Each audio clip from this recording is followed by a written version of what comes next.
Ce jour, l'Église l'a dédié au renouvellement de l'Alliance. Nous sommes heureux de partager ce moment avec vous. Nous voulons vous apporter les grâces et les bénédictions de la part de notre Seigneur Jésus-Christ. Nous disions tantôt que nous sommes là avec le très révérend Dr Jacques Agnmel, qui est enseignant à l'ISTA, attendez par là, Institut supérieur de théologie d'Abadian-Doumé. Il occupe la chaire de l'exégèse et de la théologie de l'Ancien Testament. Par ailleurs, il est en charge de la communauté méthodiste de Bonomé. C'est un plaisir pour nous de vous accueillir sur ce plateau. Bonne arrivée à vous. Merci, pasteur. Nous voulons d'abord vous souhaiter nos vœux les meilleurs, vœux de santé, surtout cela. Après, bien les finances. Mais nous croyons que les finances aussi sont importantes. Et nous demandons au Seigneur de vous bénir abondamment. Amen. Et financièrement. Nous voulons saluer votre épouse, lui souhaiter tous nos vœux les meilleurs. C'est notre maman, nous l'aimons très bien. Merci. Nous voulons la saluer ici. Saluer tous ceux qui vous entourent, vos parents, mais saluer aussi la communauté de Bonomé que l'Église vous a confiée tout dernièrement. Et c'est une bonne chose d'ailleurs. Bien sûr. Vous êtes toujours au milieu des brebis. Voilà. On va vous laisser l'occasion certainement, si vous voulez saluer quelqu'un ici maintenant. Merci, pasteur, pour l'honneur que vous faites d'être avec vous encore en ce jour très spécial du renouvellement de l'Alliance que tous les méthodistes, du monde célèbrent au premier dimanche de chaque année nouvelle. Je voudrais avant tout saluer et souhaiter nos meilleurs vœux de santé, de bonheur, de prospérité, mais surtout de santé au premier responsable de l'Église, son éminence Bishop Benjamin Boni, tous ses collaborateurs, le secrétaire de la conférence, son Excellence Isaac Boudjé, le président du mouvement des laïcs, Poussé Abois, et tous ceux qui sont autour de lui, comme mon frère, le très révérend Michel Lobo, qui est notre surintendant, oui, puisque je suis dans son district. Oui. Et dans quelques jours, on va faire le synode à Bingerville. Je voudrais saluer aussi mon épouse, qui est notre secrétaire, parce que c'est elle qui nous rappelle les choses. Et je voulais vraiment lui dire merci pour tout ce qu'elle fait autour de nous et demander au Seigneur de lui donner vraiment la force pour qu'elle continue à s'occuper de nous, de la famille, de nos enfants, de nos petits-enfants. Je voudrais aussi saluer la communauté Nazareth de Bonomé, avec laquelle nous sommes en train de bâtir une famille. Une famille, et en tant que famille, nous regardons tous dans la même direction. Nous sommes en train de tracer de nouveaux sillons de développement spirituel, matériel, tout azimut. Et au cours de ce temps de renouvellement, je voulais leur dire tous nos encouragements pour ce que nous sommes en train de faire et ce que nous allons faire dimanche pour la gloire de Dieu. Je ne voudrais pas oublier la communauté de mon village, Lopou, avec laquelle nous sommes en train de faire aussi du travail, appuyé par le pasteur qui est le pasteur en charge du circuit de d'Oussrou. Et pasteur, aussi à vous spécialement. Merci beaucoup. Et à votre épouse pour ce travail remarquable que vous faites. Vous nous envoyez chaque dimanche l'Évangile. Nous aimons bien regarder ces émissions et que Dieu vous donne toujours le renouvellement de l'esprit pour que ce que vous préparez, vous le prépariez par la force de l'esprit afin que lorsque nous allons écouter ces messages, nous soyons édifiés et fortifiés parce que nous en avons vraiment besoin. Merci pour ce travail que vous faites et je voudrais aussi profiter de l'occasion pour adresser nos meilleurs vœux à tous ceux qui chaque jour, comme ces belles dames qui sont là, et c'est très important, qui chaque jour s'occupent de nous et mettent leur temps à profit pour annoncer l'Évangile. Que Dieu leur soit en grâce, bénisse leur famille et l'ouvrage de leurs mains. Vous allez présenter ce moment au Seigneur. Seigneur notre Dieu, gloire et honneur te soient rendus, toi qui nous as préservé la vie et qui nous a permis de voir le jour de cette année nouvelle. Merci pour ce temps favorable que tu nous accordes pour parler du renouvellement de notre alliance avec toi. Et c'est toi qui es notre berger. Nous sommes ton peuple, que tu veux fidèle à toi. Bénis ces temps et permets que tout ce que nous allons faire et dire soit pour ta gloire et que cela fortifie ton peuple en marche vers le royaume en Jésus-Christ. Amen. Amen. Merci bien, très révérend docteur, mais vous avez oublié Ngati. Oui, vous avez raison. Mon village maternel, Ngati, d'accord. nous sommes en train aussi de faire... nous avons déjà bâti le temple, il est couvert, mais il reste beaucoup de choses à faire encore. Et nous saluons tous ceux qui sont là-bas avec son pasteur qui est en charge du village de Boubo et du village de Ngati. D'accord, voilà. Ok. On va écouter d'abord la chorale et puis on va écouter l'adresse du bishop à la nation.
Merci bien à la chorale. On va écouter le mot du premier responsable de l'Église méthodiste unie Côte d'Ivoire adressé à la nation.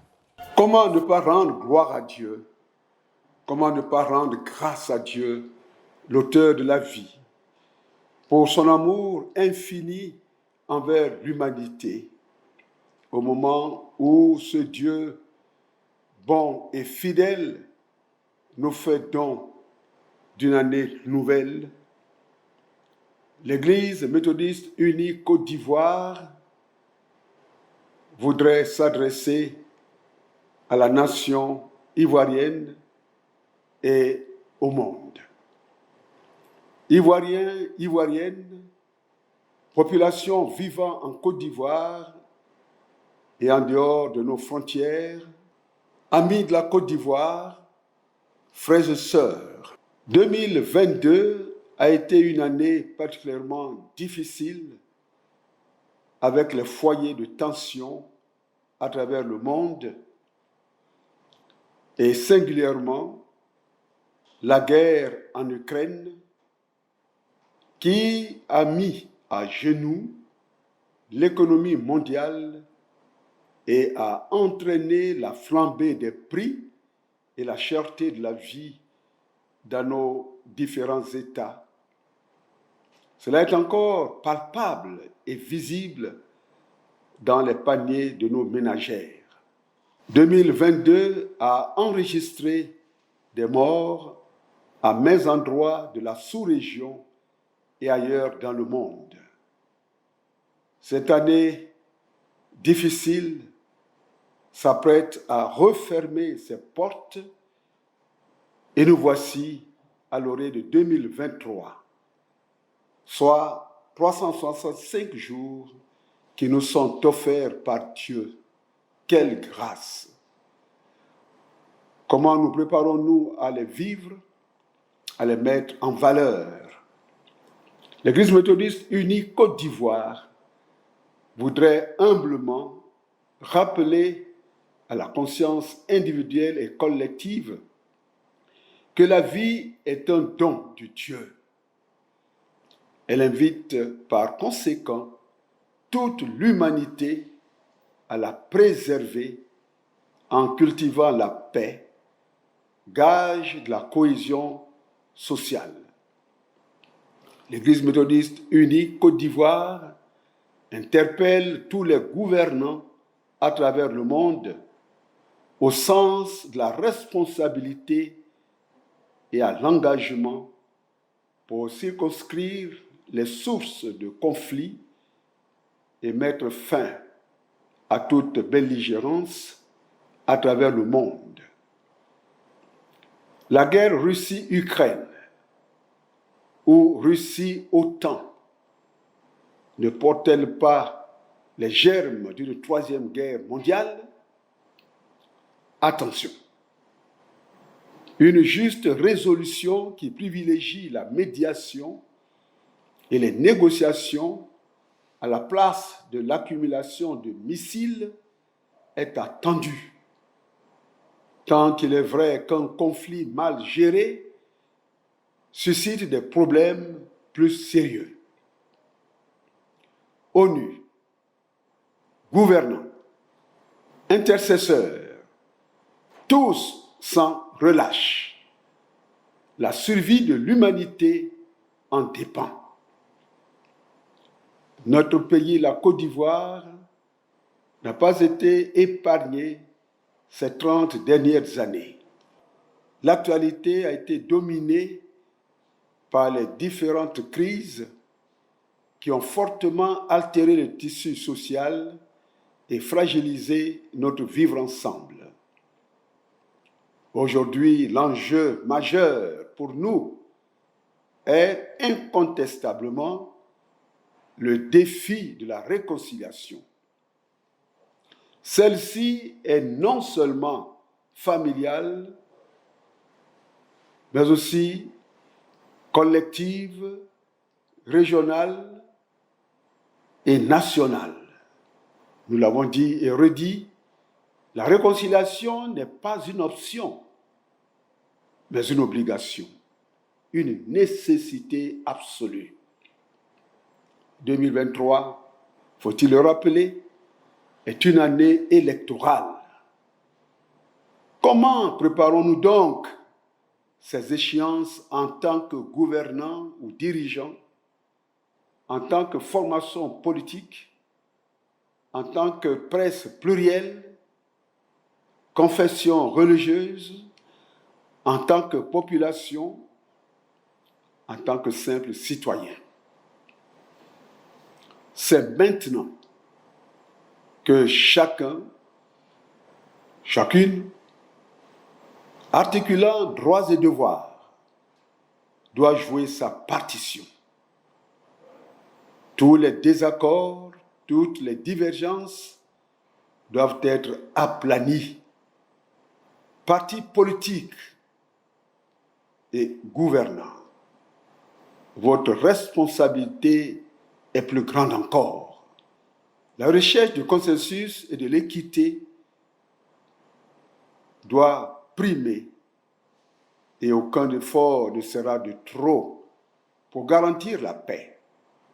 L'Église méthodiste unie Côte d'Ivoire salue les efforts déployés par le gouvernement avec à sa tête le chef de l'État pour ramener la paix dans notre pays.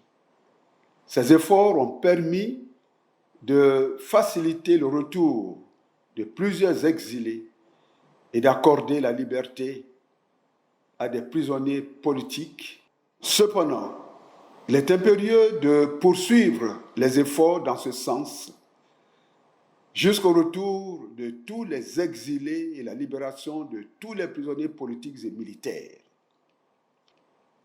Cela est indispensable pour la paix et une vraie réconciliation. Notre nation en a besoin et le peuple de Côte d'Ivoire l'appelle de tous ses voeux. Pour y parvenir et garantir la cohésion sociale, prions. Prions sans cesse. Prions sans relâche. À toutes les confessions religieuses, continuons de crier à Dieu.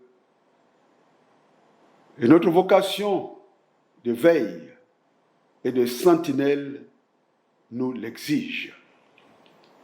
Aux fidèles méthodistes, merci pour tous les efforts fournis. Citoyennes, citoyens, chers habitants de la Côte d'Ivoire et du monde, jusqu'ici, l'Éternel nous a secourus. Il sera encore avec nous. L'Emmanuel dans tous les défis de l'année nouvelle. Que sa joie demeure notre force. Voici 2023. Elle nous est offerte.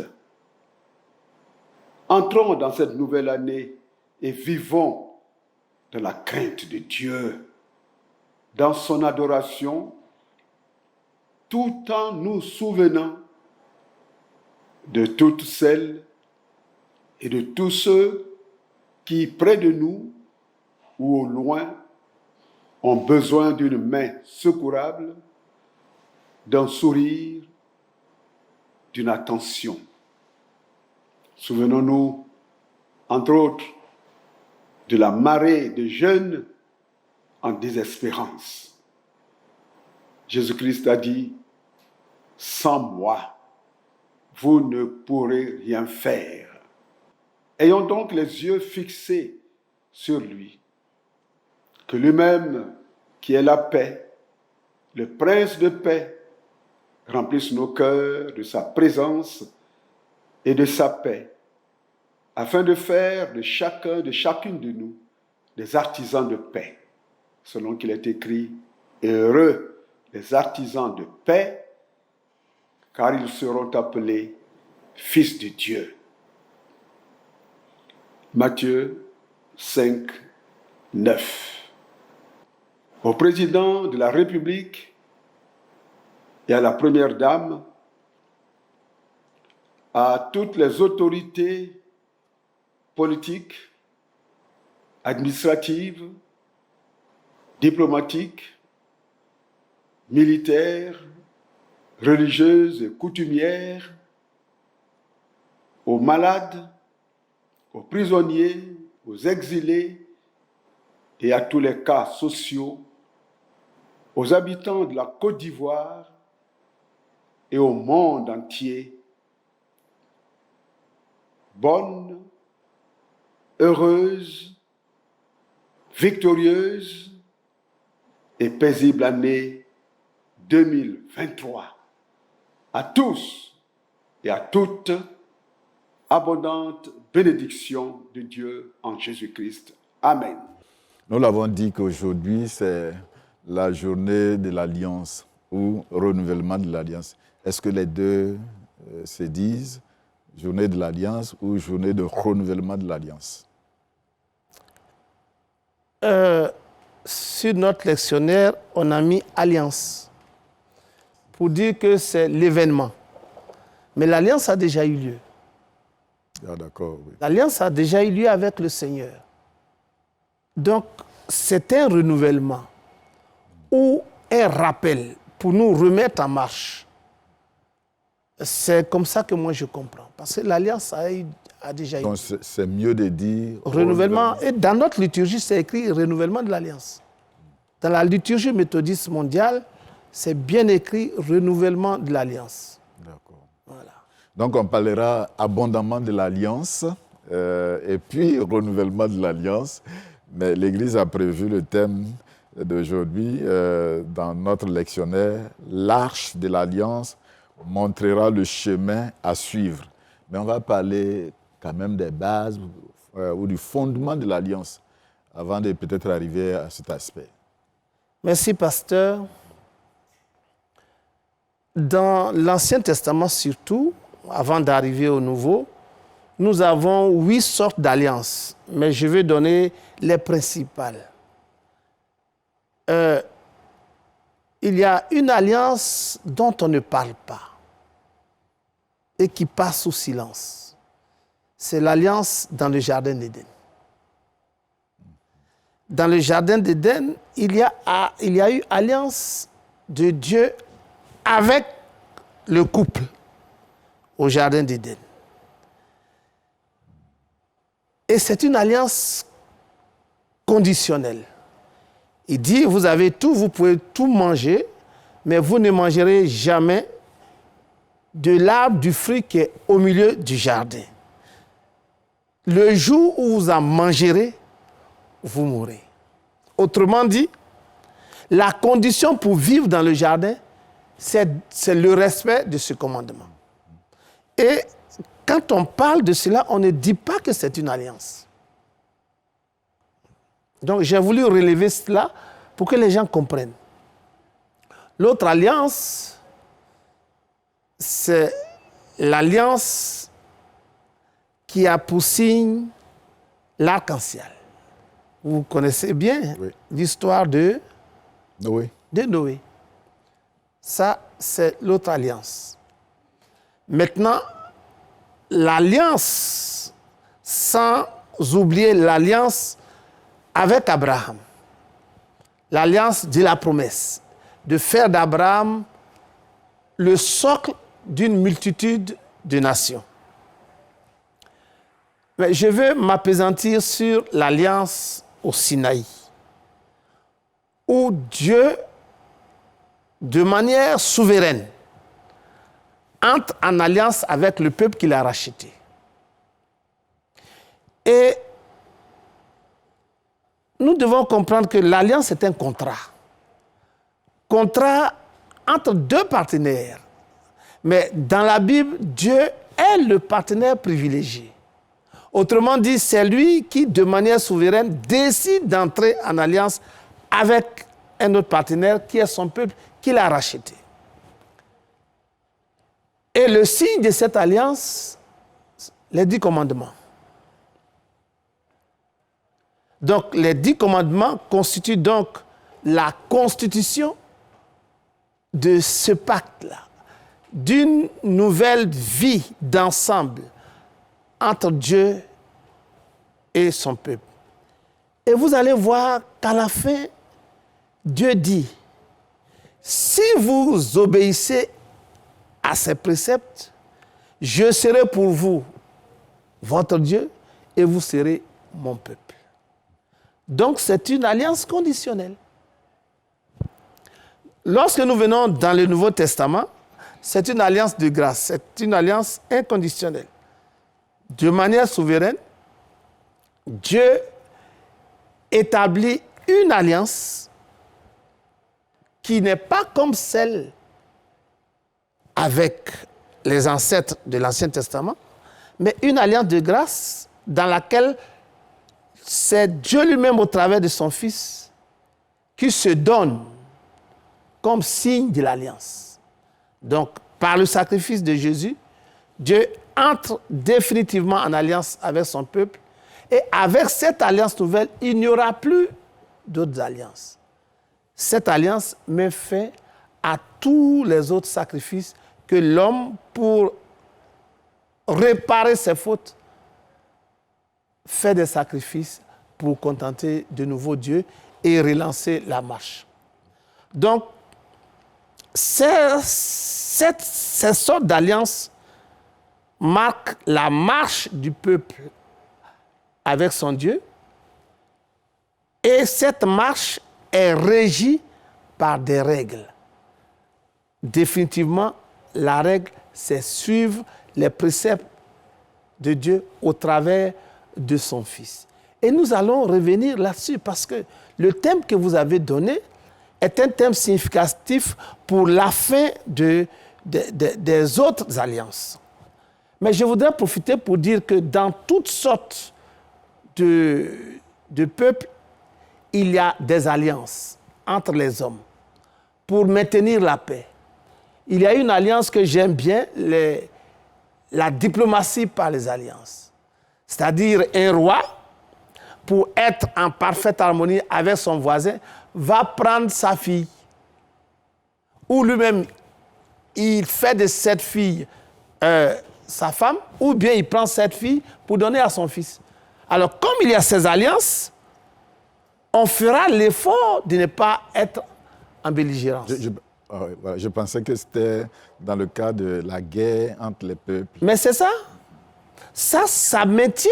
Ça maintient la paix.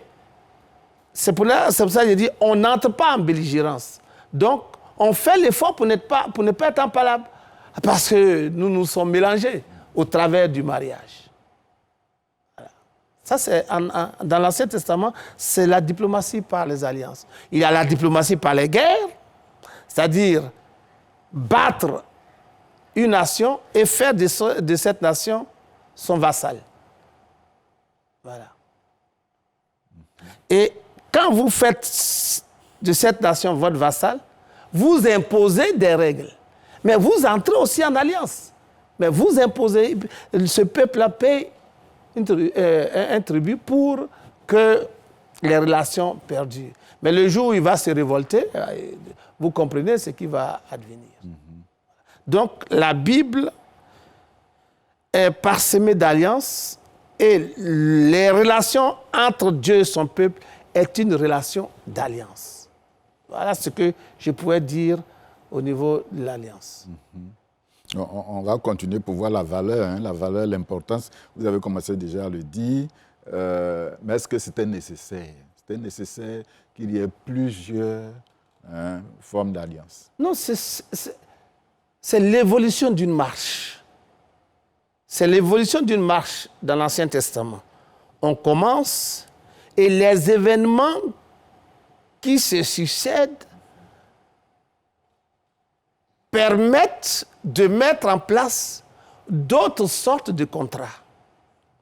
Donc, la vie en couple même évolue. Il y a des hauts et des bas. Et on refait les choses pour que l'attente soit parfaite. Et c'est toujours comme ça. Entre les hommes, c'est comme ça. Et la Bible, qui tient compte de la culture juive, tient compte de cela. Je voulais le dire exactement. Nous sommes dans la culture des Juifs. Est-ce que nécessairement ça va nous intéresser? Oui, ça nous intéresse parce que le salut vient des Juifs. Le message que nous avons vient des Juifs, il faut tenir compte de cela. Vous ne pouvez pas parler de l'Ancien Testament, même du Nouveau Testament sans parler des Juifs. Jésus est juif. Il n'y a pas de Jésus africain. Ouais, le Jésus des Baoulés. Peut-être des Atiers et autres. Il n'y en a pas. Il y a un seul Jésus. C'est vous qui le dites. Et il y a un seul Jésus et il n'y a pas d'usurpation de titre à faire ici.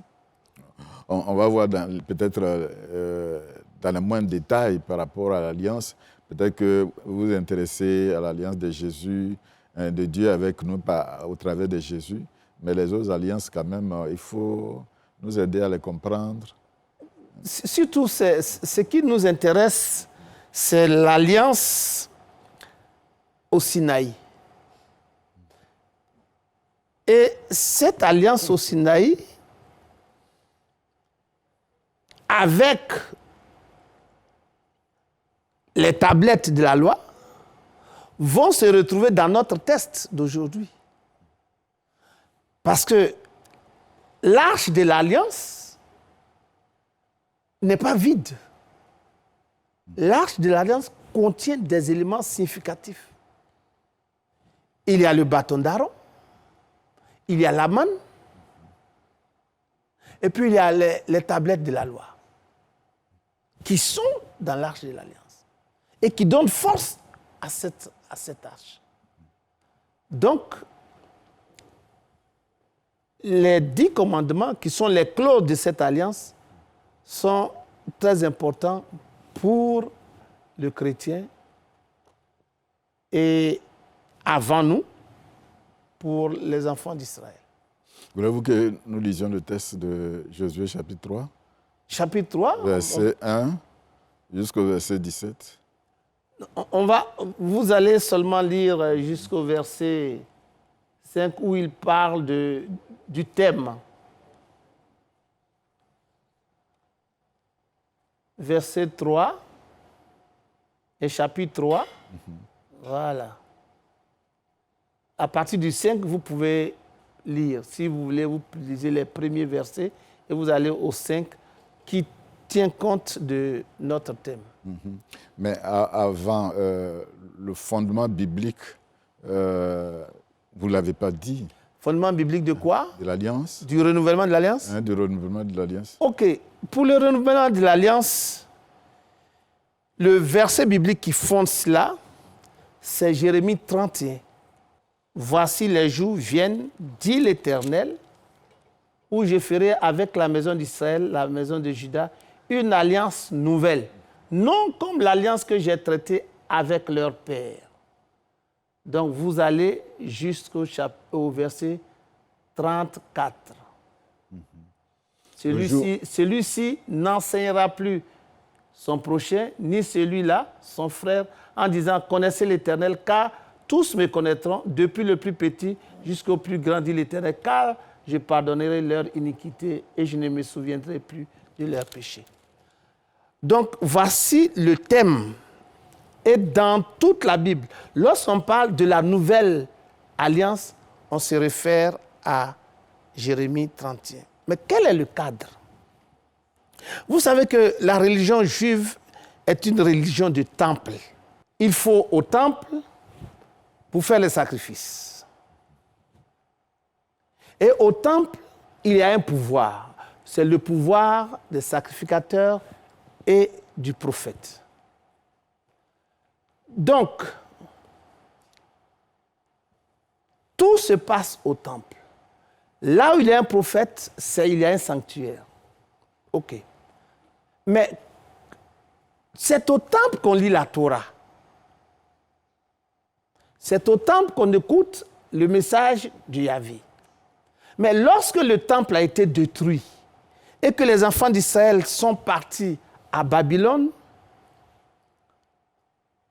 la religion juive, qui était une religion de temple, va se transformer en une religion de la parole, de la Torah. Le cadre ici est un cadre qui relate la situation de déportation, où il n'y a plus de temple.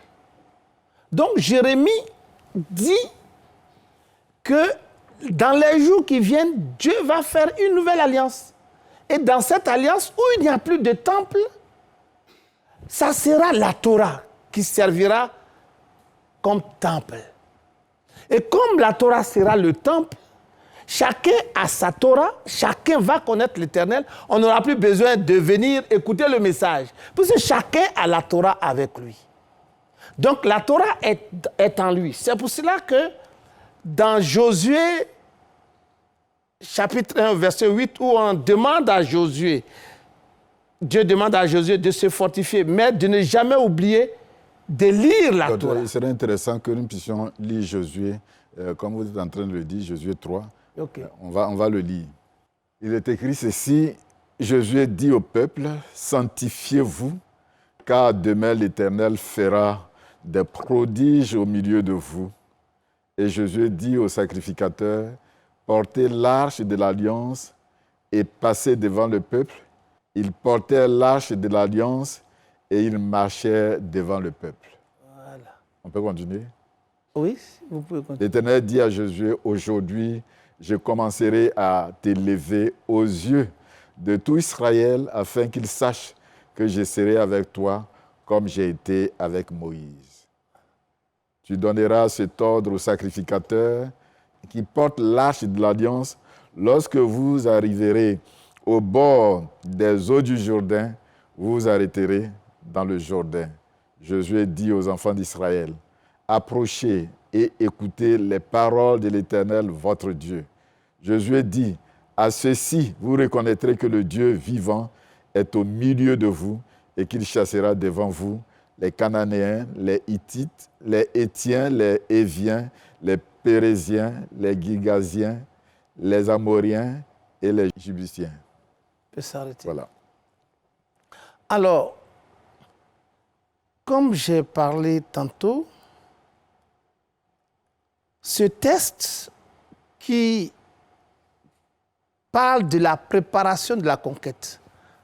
Vous savez que cette année, nous sommes dans l'étude dans les livres historiques. Oui. Et le livre de Josué est subdivisé en deux grandes parties. Le chapitre 1 jusqu'au chapitre 12 qui parle des préparatifs de la conquête. Et puis, chapitre 13 jusqu'à la fin qui parle maintenant de l'entrée à Canaan et de la distribution des terres aux différentes tribus. Donc ici, il s'agit d'aller et de pouvoir passer l'obstacle. Et lorsque vous lisez ces textes, vous allez voir que c'est comme une reprise de la traversée de la mer Rouge. La mer Rouge, en Égypte. Voilà, lorsque les enfants d'Israël sont sortis. Nous ne voudrons pas faire d'exégèse ici, voir les différents problèmes comme une réécriture. On ne veut pas parler de cela. Simplement, on veut montrer que Moïse est le serviteur de Dieu. Après Moïse, il y a Josué. Josué n'est pas le serviteur de Dieu. Josué est le serviteur de Moïse. Bien. Maintenant, pour que les enfants d'Israël découvrent en Josué la même continuité de la puissance de Dieu, il faille que les prodiges que Dieu a faits avec Moïse se reproduisent. Mais d'une autre façon. Les enfants d'Israël doivent aller et traverser le Jourdain. Le Jourdain est très significatif, c'est là-bas qu'on va baptiser Jésus, tout ça. Mais cette fois-ci, comment ils vont partir? Moïse n'est pas là pour frayer le chemin. Et notre texte dit, l'arche de l'alliance vous montrera le chemin. Et j'ai dit tantôt que l'arche contient des éléments très significatifs. Le bâton d'Aaron, la manne, qui est la nourriture, le pain, et puis les tablettes de la loi. Or, les tablettes de la loi disent que c'est Dieu qui est là, mais les tablettes de la loi veulent dire aussi que Moïse est présent. La présence de Moïse n'est pas effacée, même s'il n'est pas là. Et comment on va faire? Dieu donne cet ordre comme il a donné à Moïse. Lorsque vous serez là, je ferai tout je vais vous épargner du danger. Et comment frayer le chemin dans la mer Rouge? Moïse a frappé la mer Rouge. Ici aussi, on doit trouver un chemin. Donc la notion de chemin, en hébreu on appelle derek, est très importante. Parce que quand vous êtes dans un désert, la première chose à faire, c'est de chercher le chemin. Quel est le chemin qu'on peut trouver dans le désert? Sinon, vous allez vous perdre.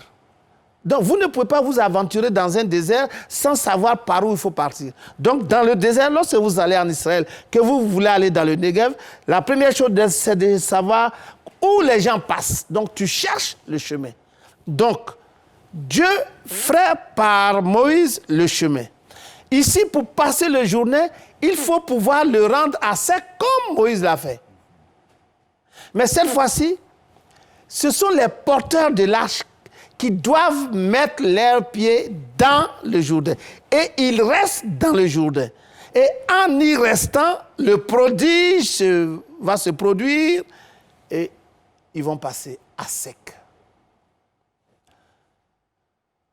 Donc, c'est l'arche de l'Alliance qui ouvre le chemin, donc, qui met à sec le Jourdain et ils vont passer.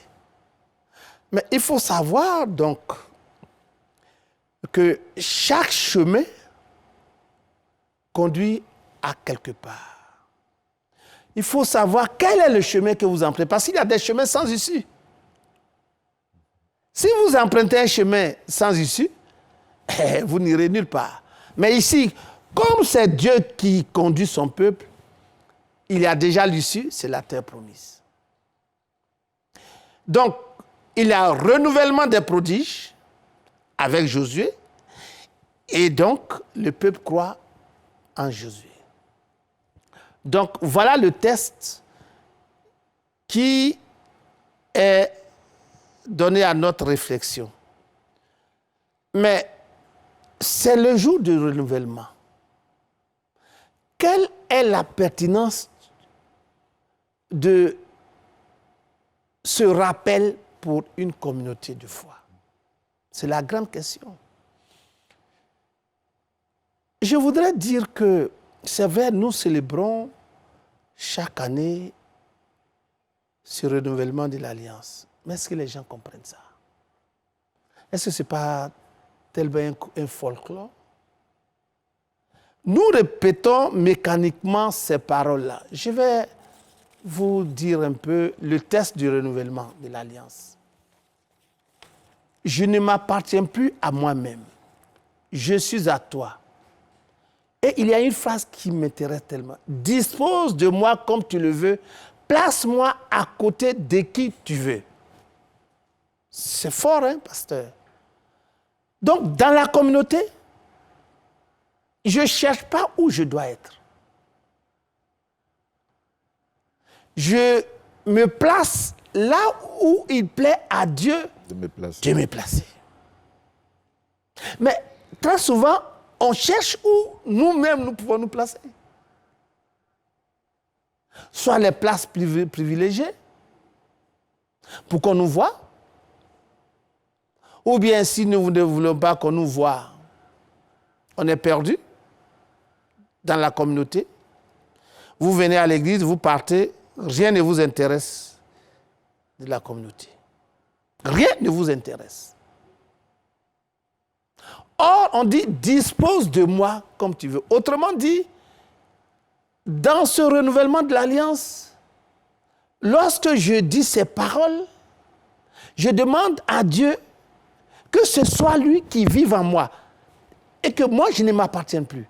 Or, si je ne m'appartiens plus à moi-même, c'est-à-dire moi et ma personne, moi et ce que je possède, et comme dira Josué, ma famille et moi, nous allons servir l'Éternel. Et je me pose la question parfois, si nous comprenons ces paroles que nous prononçons. Si elles n'ont pas été expliquées, si elles n'ont pas été enseignées, oui. Est-ce qu'on peut les comprendre? Oui, c'est justement ça. Parce que quand je dis je suis prêt à être dans l'abondance ou dans la disette, comblé de tout et dépouillé de tout, Est-ce que nous acceptons ça? Mais oui, les jeunes chrétiens de maintenant, ils disent que non, ça ne doit pas exister. On n'a pas besoin de le dire de cette façon d'ailleurs. Ils ne peuvent rien inventer. On ne peut rien inventer. Parce que dans une communauté, il y a des gens qui en ont plus que les autres. Mais ils doivent vivre de telle sorte que les autres qui n'en ont pas assez bénéficient de ce qu'ils ont en abondance. Et c'est ça qui fait la communauté de l'Alliance. Chaque fois que j'ai le temps de réfléchir sur la sortie des enfants d'Israël, lorsque Moïse a ouvert le chemin pour passer, la Bible ne le dit pas, mais je réfléchis toujours, les chefs de famille, comment ont-ils fait pour faire passer leur famille? Est-ce qu'ils ont laissé chacun se débrouiller pour partir? Ou bien, est-ce que chacun a tenu la main de sa femme avec les enfants? Sûrement que c'est comme ça que ça s'est passé. La Bible ne le dit pas, mais en tant que chercheur, je me pose la question, comment ils sont passés? Donc, chaque famille a dû tenir compte de cela et chercher à mettre sa famille ensemble pour traverser le Jourdain. Et dans ce renouvellement d'alliance, c'est comme ça qu'on doit comprendre. C'est-à-dire chaque famille vient pour renouveler son alliance avec le Seigneur. Nous sommes dans l'ensemble, mais c'est chaque famille qui doit renouveler son alliance. C'est-à-dire, on ne vient pas le jour-là, comme ça, on se prépare. On se prépare. Et quand on se prépare pour ouvrir la marche de la nouvelle année avec le Seigneur, ce n'est pas fortuit que l'Église méthodiste ait placé le renouvellement de l'Alliance au début de l'année. C'est-à-dire, nous nous préparons à ouvrir la marche avec le Seigneur, dans les dispositions dans lesquelles le Seigneur me met. C'est ça. Et il faut accepter ces dispositions dans lesquelles le Seigneur nous met. Si c'est bon, je vais avec le Seigneur. Quand c'est difficile, je compte sur le Seigneur. Quand c'est bon, je dis merci au Seigneur. Et je vis avec les autres. Je marche avec les autres. C'est pour cela que moi, depuis quelque temps, j'ai dit, mais le renouvellement de l'Alliance, quand je tiens compte des différentes fêtes de la Bible dans l'Ancien Testament, j'ai dit que le renouvellement de l'Alliance est comme, non seulement une fête d'action de grâce, mais c'est comme une fête de moisson. Et les familles doivent venir.